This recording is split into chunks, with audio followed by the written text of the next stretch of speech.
Okay, hey, this is Mark coming to you from Baker's Green Acres. Today is the 13th, Friday the 13th, October, and me and Jim are the killers today. We are the ones that have to do the killing of the turkeys. And so I don't know if I've showed this before, and you know, we can't show the actual killing part of it, but when you have a turkey, let's say it's 25 pounds, which we have a lot of them. We have a trailer full of them right here. We've tried a lot of different things, but if you just, let's say you just were to cut their neck and they would bleed out, they still are going to jump around, and it's very dangerous because they have real strong legs, and they have a hook on the end of each toe that we've all felt the pain of that around here. So we've figured out a way to do this that works pretty good, and I just want to share that with the world. Okay, so Jim's going to kind of demonstrate. Now let's see what you got there. A bucket with a hole in the back. All right, that hole is about five or so inches across. All right, and you can see this bucket has seen a lot of action. So demonstrate how you put your arm through there and then what you do with it. Well, And, you know, tell the public here. I put my arm in, and it comes out the other side.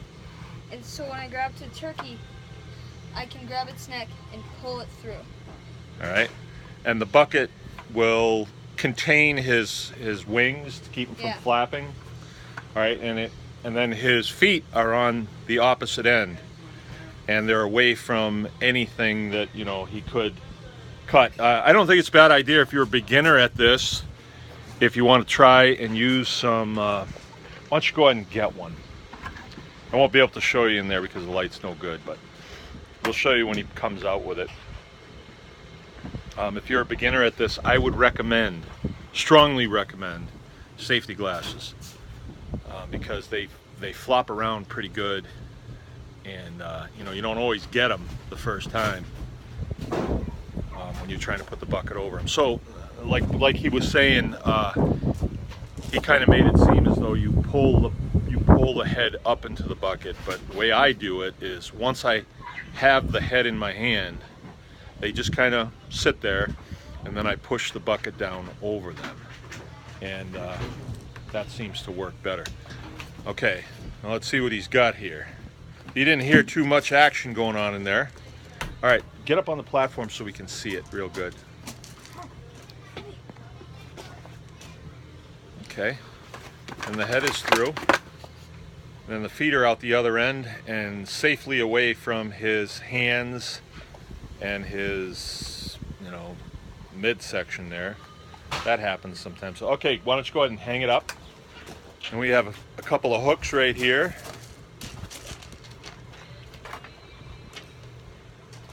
And then he would simply take the knife and draw it right across the, well, I'll kind of show you. We're not going to do it.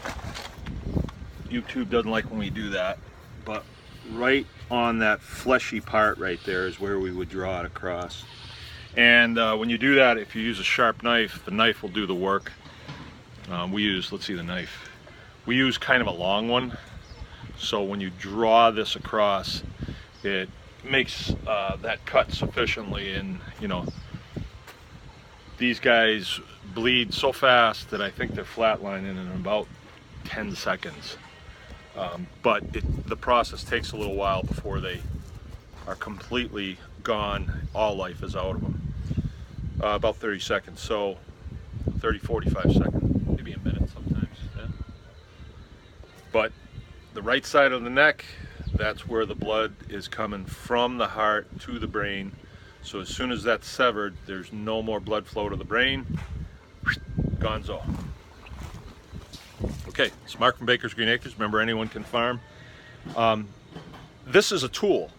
Raising chickens, raising turkeys, raising guinea hens, anything like that. Not that hard to do. but getting them to the point where you can put them on the plate, that takes a little finesse. It's not brain surgery, but it takes practice. So let's get out there and practice.